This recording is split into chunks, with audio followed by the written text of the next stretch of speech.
John McQuay with 8541 Tactical, and we're here today with the next installment of our Mega Arms MATEN monolithic receiver build. Today we are going to install the buttstock on our Mega MATEN lower. Now the buttstock that we chose for this project is a Magpul Industries PRS.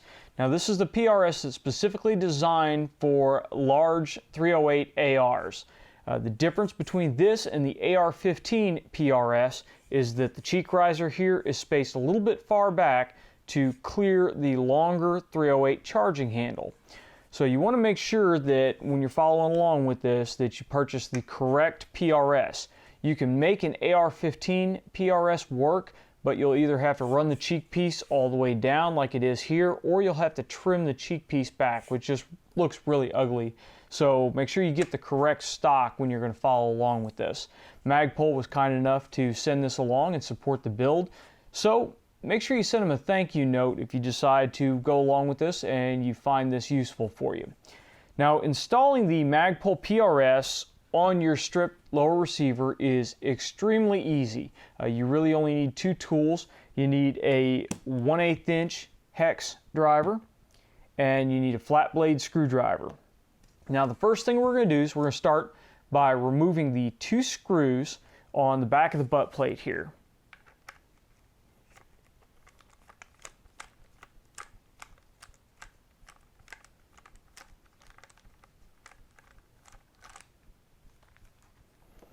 Make sure you set them aside. Now you'll notice something as you're taking these screws out, and I'll demonstrate on the next one. Magpul really has some attention to detail going on their products. On the screws that I'm taking out that hold the butt plate on, you can see that they've already applied blue Loctite to these screws. Also, the included screw to hold it on to our receiver extension also has Loctite pre-installed on it. So it's really nice attention to detail. Now once you've got those screws out, just simply peel the butt pad off. It's kind of recessed in there, so you'll need to dig your fingernails underneath and pop it off. Now once you've got it off, you'll notice you've got the two studs for mounting the screws, and then you've got the hole here, which is where we'll run this flathead screw in to tighten the stock on to your receiver extension. Now the receiver extension that we're using for this build is just a generic AR-15 receiver extension. The receiver extension for the large frame 308 type ARs or for an AR-15 is the same for the rifle length receiver extension. I know in the carbine extensions you get into commercial and mil spec, and then you've got Armalite length and you've got DPMS length, and they're really all over the map. But luckily for rifle extensions there is only one spec on them, and it's the same for both the large ARs and the AR-15. So you just need a regular AR-15 rifle length extension. Now installing the rifle length extension into our receiver is extremely simple. Now when you look down into the receiver, you'll notice that there's a hole right here at the edge of the threading in the receiver. Now that's for our buffer detent. This is a buffer detent right here, and this is what holds your buffer into the receiver extension. Now we'll need to install that with the buffer detent spring. So we're going to insert the spring into the detent, and we're just going to set that aside for a minute. And we're going to take our receiver extension and we're going to start threading it into the back of the receiver. Now you'll want to thread it all the way in until it just meets that hole. You don't want to cover the hole yet. Just screw the receiver extension in until it gets to the edge of the hole. Now you'll take your buffer detent and we'll drop it down into the hole there. Now this is the tricky part. If you're unsure of this or it's the first time you're doing this, you may want to take a rag and lay a rag over the receiver. That way if you slip and that buffer detent goes flying, then the rag will catch it and you won't have to go look for it across on the other side of the kitchen or wherever you're doing your assembly at. So we're going to just push the buffer detent down and we're going to finish screwing the receiver extension in until it comes to a hard stop there. Now once you've got your receiver extension screwed down hand tight, you're going to grab either an armorer's tool or an adjustable wrench, and you'll notice that there are flats on the back of the receiver extension here. You're going to put your wrench on them. And you're just going to make sure that it's snug down a little bit more than hand tight. You really don't want to go crazy and crank that down on there. You just want to make sure that it's not going to back off on you through our next steps. Now comes the very easy part. We're going to take our PRS and we are just going to simply slide it right on to our receiver extension here.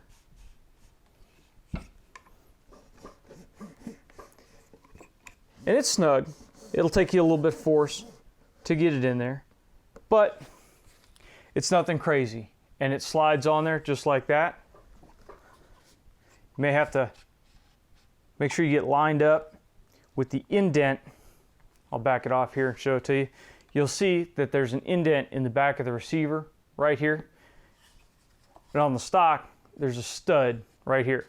So you want to make sure you get those lined up when it's going together. And you'll feel when you can't twist it back and forth anymore. And it may be one of those where you either have to take a rubber mallet and tap it in, or just take the buttstock and wrap it on the counter once real tight. And it drives it in there, and now we're good to go. And it may just take that tap to get it to go in there. Now, once we've got our stock seated on the receiver extension, and it's in there nice and tight, we're just going to take our flat blade screw here, and we're going to start it in the back of the stock. Switch out our bit for a flat blade, and go ahead and tighten that down. And be careful while you're doing this and make sure you get a good grip on it so that you're not stripping out that screw head, because really nothing looks uglier on a finely assembled rifle than stripped out, messed up screw heads. When you get into that Loctite, you're going to get a little bit more resistance, but just make sure your screwdriver is well seated and that you're using the appropriate size screwdriver. You really don't want to get a screwdriver that is too small to do this. It really takes the largest screwdriver you got. If you get one that's too small, you will strip out the head on that screw. It'll like to jump out of there. So we've got that screw in. Now we just go and reinstall our butt pad here. Switch our bit out again.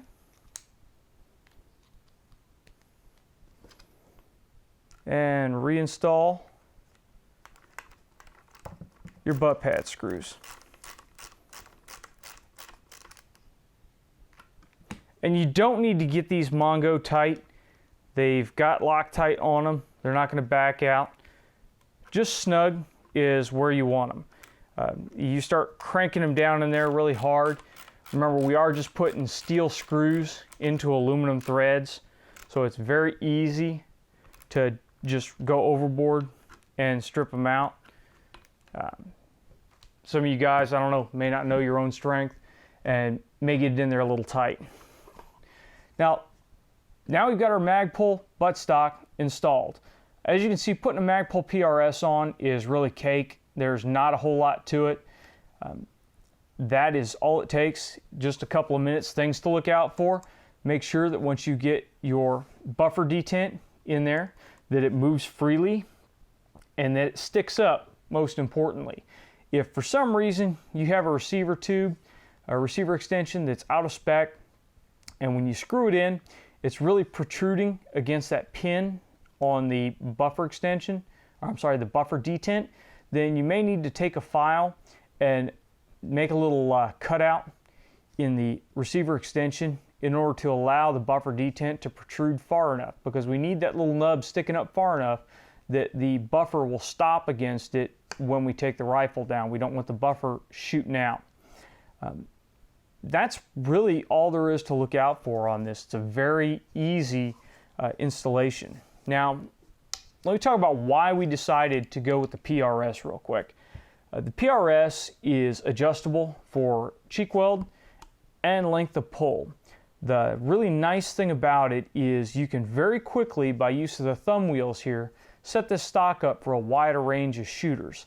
So we can set it up for someone who's fairly short and crank it out for someone who's fairly tall. Same thing, we can adjust it up for somebody with a really thin face.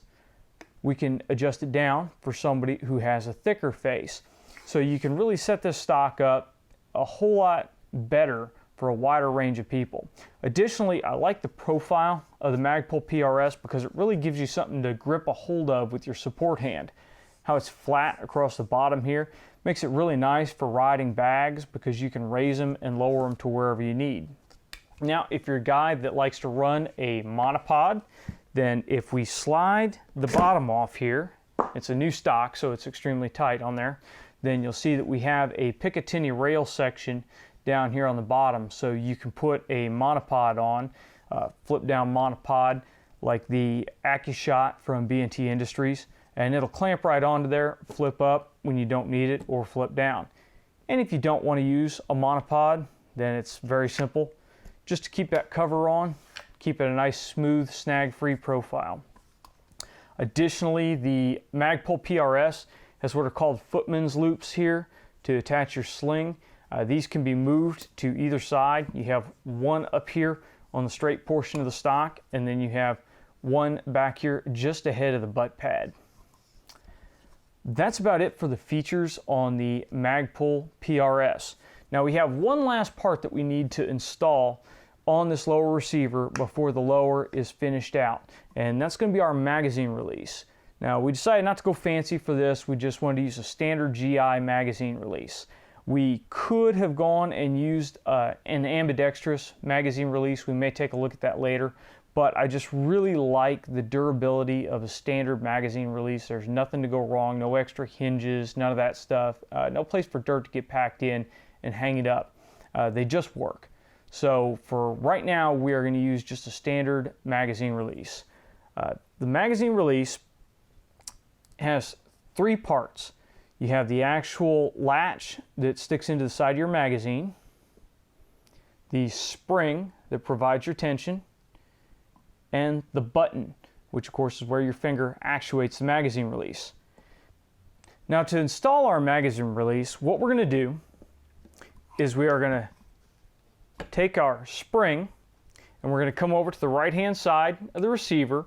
When you see we have an oval hole right there, we're going to drop our spring down into that hole, and it's got its own little recess. It'll slide in there and hold pretty steady.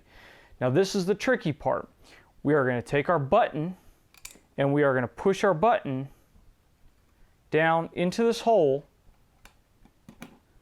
and hold it in there. Now if you haven't done this before, again, you may want to take the rag, you may want to drop the rag over it to catch it if it's going to shoot across the room.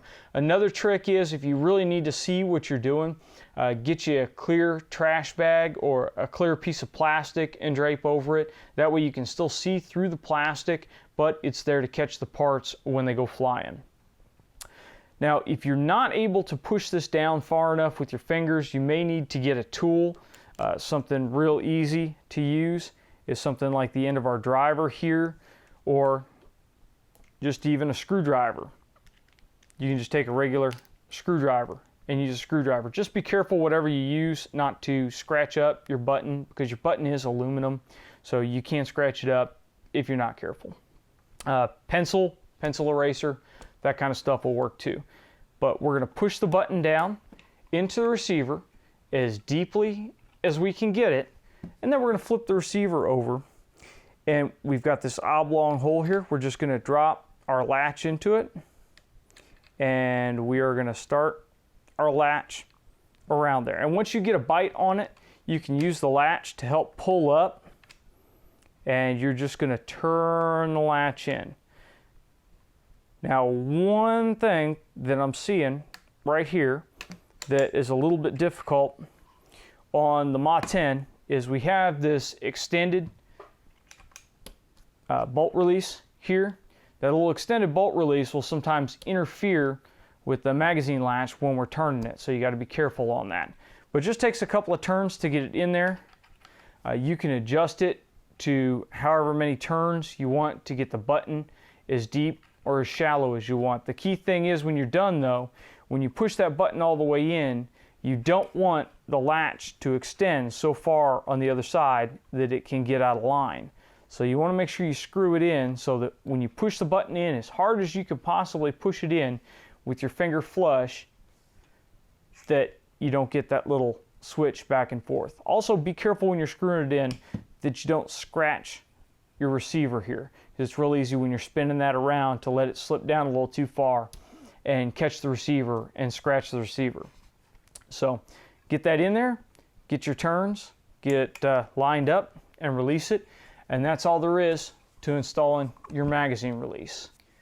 Okay, as an added little bonus to some of you guys, if you're having problems getting that magazine release installed, then what you can do is once you get the button started like this, you can take a small tool, either the small end of a GI cleaning rod, or you can take a hex driver like this and just simply push it down in the center of that button, and that'll give you a little bit more distance and it'll give you a little bit more leverage. If you grab a hold of the driver like this and then you hook your little finger inside the magazine well, then you can get a lot of pressure to get in there and really screw that down in there. Now again, the problem that we're going to run into is with the MATEN, you may have to depress that bolt release in order to get a little bit more range of motion on that. And there you go. We have our magazine release installed and it is tightened down far enough, and this is what I was talking about. When you push it in, you'll see that it can't move now. It's trapped in that groove. It's hard. If I push it really hard, I can get it past it. So we probably want to go one more turn if at all possible there. But that's all there is to installing it.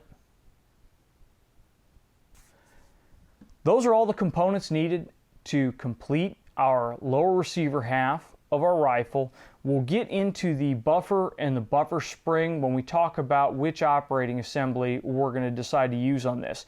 The MATEN receiver will accept both DPMS/SR25/Stoner type operating system or the AR-10 operating system. So we'll talk a little bit about that in the next video. If you've liked this video, please make sure you click that thumbs up button. If you got a comment, please leave a comment in the comment section below or send them to us on Facebook or Twitter. If you're a subscriber, thank you. If you're not a subscriber, please click that subscription button above. It doesn't cost you anything. We won't send you a junk mail, and YouTube will let you know when we release new videos. So, until next time, get out and shoot!